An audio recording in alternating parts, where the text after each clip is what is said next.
Salut à tous, bienvenue dans cette nouvelle vidéo. Là, dans cette vidéo, je vais essayer de mettre en avant éventuellement les différents risques que vous pouvez aujourd'hui avoir si vous décidez d'interagir avec certains protocoles de la finance décentralisée.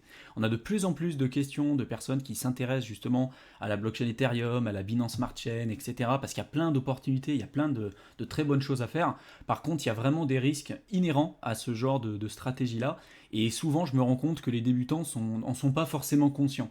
Donc je vais essayer à travers cette vidéo de pointer du doigt les points sur lesquels il faut vraiment que vous soyez vigilants, parce que malgré le fait qu'il y ait quand même des opportunités intéressantes, il y a aussi des risques importants auxquels vous risquez d'être confrontés, et il vaut mieux connaître les risques en amont et décider après par la suite d'y aller, plutôt que de ne pas les connaître et après de se retrouver peut-être au dépourvu au moment où la problématique intervient, tout simplement.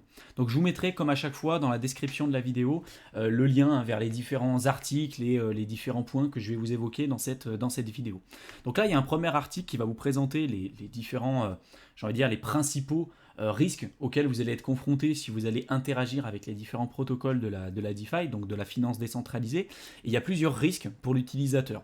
Le premier, vu que c'est des protocoles qui sont généralement très récents, bien que certains aient été audités, le premier risque, c'est le risque technique. Un risque technique, le protocole, il peut très bien y avoir un problème, une vulnérabilité qu'on n'aura pas forcément vue, vous interagissez avec le protocole, vous perdez vos fonds, ça peut arriver, et il y a plein de protocoles pour lesquels ça a déjà été le cas, et même certains protocoles sur lesquels il y a déjà eu des audits. Il y a une entreprise, par exemple, que je vous présenterai tout à l'heure, qui s'appelle Certic, donc qui fait des audits techniques sur les différents protocoles de la DeFi pour analyser les différentes vulnérabilités auxquelles ces dernières pourraient être confrontées et justement essayer de les corriger. Mais c'est pas parce que justement même ces entreprises-là ont eu des audits qu'il n'y a pas de risque. Et le risque technique, souvent, il est pas forcément trop pris en compte, j'ai envie de dire, de la part des utilisateurs, parce qu'à partir du moment où quelquefois on a des rendements intéressants, des rendements importants, les utilisateurs y vont et ils prennent pas en compte que ça peut être des protocoles très jeunes qui ont déjà souvent peut-être même pas forcément été audités, et même quand c'est le cas, bah, vu qu'on est quand même sur quelque chose de très récent, il peut y avoir des soucis au niveau technique. Ensuite, on peut avoir tout ce qui est lié, problématiques liées aux contrats intelligents. Donc pareil au niveau donc, du timestamp, du front running, etc. Du time lock aussi, on a eu certains protocoles par exemple qui avaient prévu un time lock, donc de bloquer les fonds pour une certaine durée de temps, notamment sur certains pools de liquidités. Alors j'ai plus le nom en tête, je voulais le retrouver pour cette vidéo, mais j'ai pas pu le retrouver. En tout cas, si vous voulez, vous aviez avant un protocole qui permettait de bloquer vos fonds pendant une période déterminée, notamment sur certains pools de liquidités. Et puis, en fait, il s'est avéré qu'il y avait un bug au niveau du contrat intelligent. Au lieu de bloquer les fonds pendant, je dis une bêtise, 3 mois, et ben en fait, ça a été bloqué pendant 30 ans. Donc en fait, les personnes qui déposaient leurs fonds s'attendaient à pouvoir récupérer leur argent au bout de 3 mois, sauf qu'il y a eu un souci au niveau du contrat intelligent, un bug au niveau du contrat intelligent, qui faisait qu'on avait eu un time lock beaucoup plus important que ce qui était prévu initialement.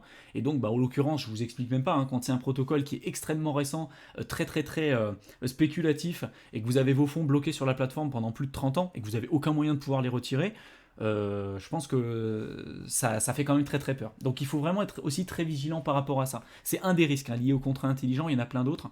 Je vous laisserai jeter un coup d'œil à cet article qui est vraiment très bien fait également de ce côté-là. Et un autre risque auquel vous allez être confronté, c'est le risque financier. Forcément, si vous interagissez avec certains protocoles, que vous faites n'importe quoi, vu qu'il y a forcément des bons rendements sur certaines plateformes que vous pouvez avoir, qui dit au rendement dit aussi au risque. Il n'y a pas de rendement sans risque. Et souvent, le plus intéressant, c'est j'ai envie de dire, faire la bonne balance quoi, entre le risque et le rendement. Pas prendre des risques trop importants pour avoir des rendements les plus importants possibles. Plus vous allez prendre des risques importants, plus vous allez augmenter vos rendements. Mais voilà, après, c'est à vous de voir le curseur où est-ce que vous souhaitez le mettre.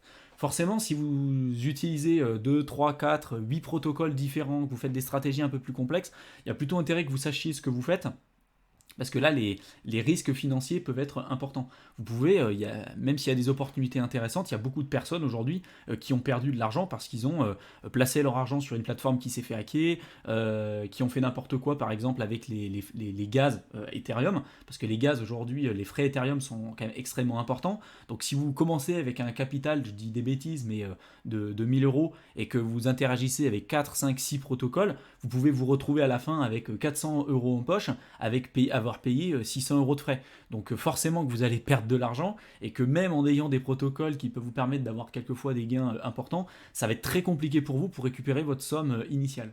Donc il faut faire attention à ça et ça fait partie des risques, du risque financier auquel vous allez être confronté, bien évidemment. Il y a un autre risque qui n'a pas été évoqué dans cette vidéo mais que je vous avais déjà présenté sur une précédente vidéo que j'avais publiée sur la chaîne, qui est une problématique liée notamment aux clés administrateurs ou les admin keys en anglais. Les clés administrateurs, ça correspond en fait à une suite de codes, à des pouvoirs qui vont être donnés et laissés aux administrateurs du protocole pour soit faire des mises à jour, soit pour geler les fonds, soit pour bloquer les transactions. Enfin, en fait, c'est l'équivalent de ce qu'on appelle un God mode dans les jeux vidéo. C'est vous pouvez clairement faire ce que vous voulez. Et il y a différents niveaux de clés administrateurs. Mais c'est un peu contre-intuitif en fait quand on investit sur le marché de la DeFi, de la finance décentralisée, parce que justement on parle de décentralisation.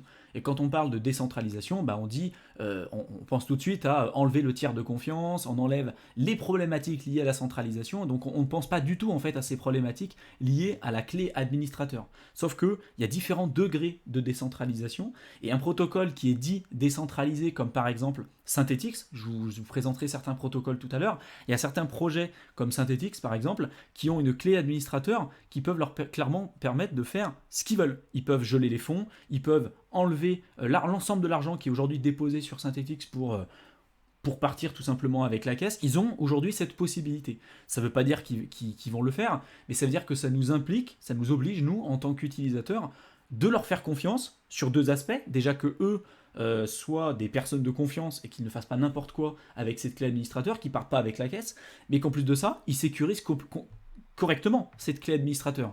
Parce que imaginez que quelqu'un tombe, qu'un hacker tombe sur cette clé administrateur, demain, par exemple avec Synthetix, ils ont la possibilité de siphonner l'ensemble des fonds de la plateforme. C'est exactement la même chose avec Polygon aujourd'hui. La Layer 2 que vous avez sur Ethereum pour essayer de désengranger un petit peu la blockchain parce que les frais de gaz sont trop importants.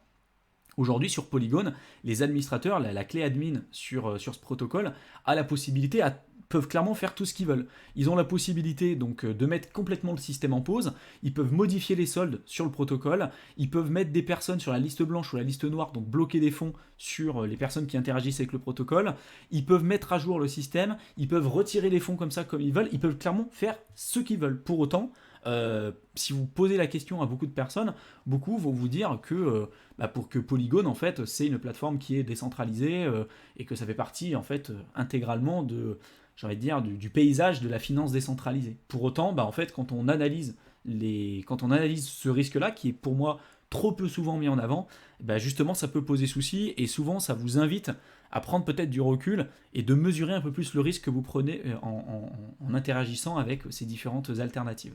Et donc également, il y a un article qui a été écrit par Cointelegraph et qui met en avant certains protocoles pour lesquels, en effet, aujourd'hui, vous avez des clés admin. Donc vous avez par exemple AV, vous avez Campand, vous avez Didex, vous avez Yarn Finance, Nexus Mutual, qui est un protocole qui vous permet d'assurer vos fonds quand vous allez interagir avec certains protocoles de la DeFi.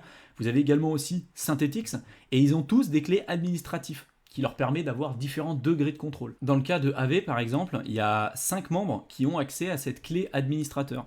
Et si 3 votes sur les 5 acceptent de mettre en place une mise à jour ou de prendre une décision, et bien justement, ils peuvent faire ce qu'ils veulent. 3 oui sur 5, ça peut leur permettre de geler les fonds, de retirer les fonds, etc., etc. Ce qui est quand même un risque important, et quand on comprend en plus que AV, c'est aujourd'hui 20 milliards, un peu plus de 20 milliards d'actifs sous gestion, ce qui est quand même extrêmement élevé. En plus de ça, je vous rassure, il y a d'autres protocoles, comme pour le cas par exemple d'Uniswap, qui n'ont pas aujourd'hui de clé admin. Donc ce qui est plutôt rassurant, parce que quand on pense à décentralisation, à DeFi, finance décentralisée, on veut avoir une décentralisation qui est maximale. Et pour le cas d'Uniswap, justement, il n'y a pas de clé admin.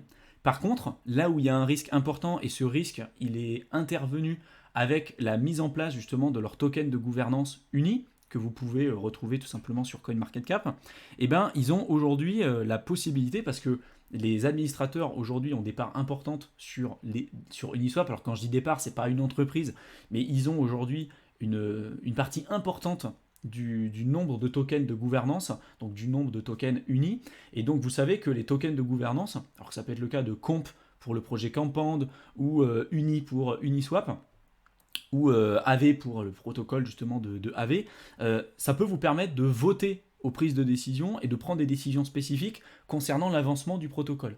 Si vous avez une équipe qui a aujourd'hui, je dis des bêtises comme ce qu'il présente là, près de 40% des tokens du projet, donc 40% des unis, forcément ils ont un pouvoir de décision qui est bien plus important que vous et moi qui n'ont absolument pas ces montants-là en fait sur la plateforme.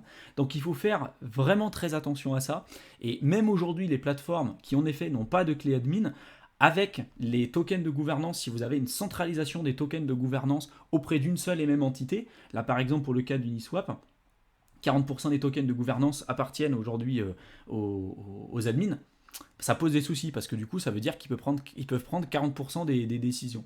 Donc ça pareil, voilà, ça pose des questions et vous devez toujours comprendre les risques avant d'utiliser aveuglément les protocoles parce qu'il y en a beaucoup trop aujourd'hui qui malheureusement se font avoir de ce côté-là.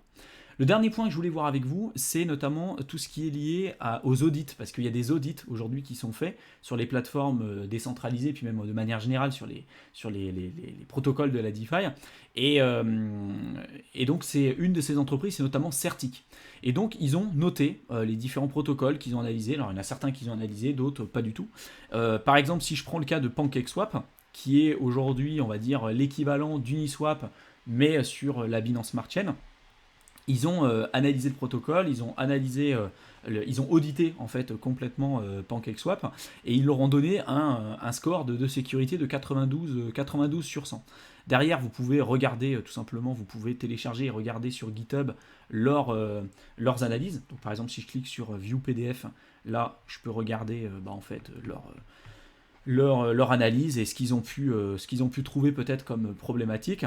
Moi, souvent, ce que je regarde, c'est ça. C'est-à-dire qu'au début, ils font j'ai envie de dire une table des matières. Quand il n'y a pas trop de soucis, par exemple, sur la typo, sur les optimisations, etc., on le voit de manière générale. Et là, ici, par exemple, on voit qu'ils ont un point, on va dire un point d'exclamation sur la manière de coder, quoi. Donc là, ils disent, voilà, certaines variables ont posé souci. Donc on peut regarder, en fait, dans le rapport, ce qui pose souci. Quelquefois, c'est un peu technique, mais souvent, ça peut vous permettre de voir s'il y a différentes brèches.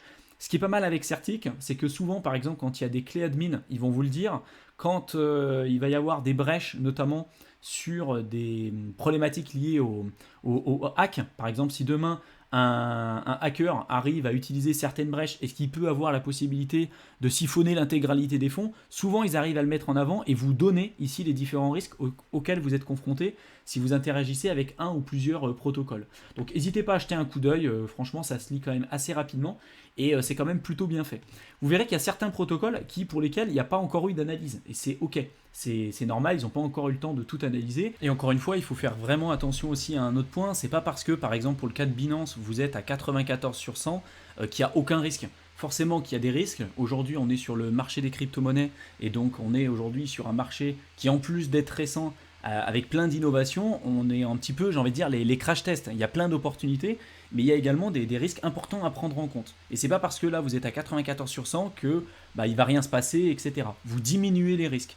Mais il vaut mieux connaître les risques en amont et essayer de les prendre en ligne de compte et de jouer en fait avec ces risques une fois qu'on les a compris, plutôt que de les éviter, de ne pas les prendre en compte et au moment où on y est confronté, de finalement paniquer. Parce qu'en effet, il existe toujours aujourd'hui des protocoles qui ne sont pas audités et qui ont des risques relativement importants. Donc j'espère que cette vidéo vous a plu. Je tenais vraiment à la faire parce qu'il y a de plus en plus de personnes aujourd'hui qui s'intéressent au marché des crypto-monnaies et qui connaissent pas forcément les risques aujourd'hui auxquels ils vont être confrontés. Donc je voulais vraiment faire un état des lieux vis-à-vis de tout ça. Et c'est justement des points importants aussi qu'on évoque sur un de nos programmes qui s'appelle Crypto Rentier, que vous retrouverez dans la description de la vidéo, où on vous explique en fait tout ce qu'on fait nous au niveau des revenus passifs sur le marché des crypto-monnaies, notamment sur les masternodes, sur la finance décentralisée, etc. Parce qu'il y a plein d'opportunités intéressantes. Et aujourd'hui, vous avez la possibilité, avec toutes ces alternatives-là, d'avoir des revenus réguliers, mais que ce soit en tendance haussière ou tendance baissière sur le marché des crypto-monnaies. Donc c'est des stratégies qui sont vraiment très complémentaires à toutes celles déjà qu'on aura pu vous évoquer sur sur cette chaîne YouTube. Donc pour tous ceux que ça intéresse, n'hésitez pas à jeter un coup d'œil sur notre programme. Le lien se retrouve dans la description de la vidéo. Et puis vous aurez tout le récapitulatif avec tout ce qu'on vous explique justement au sein de cette formation. Je vous souhaite une excellente fin de soirée à tous et j'espère vous retrouver dans une prochaine vidéo. Salut à tous!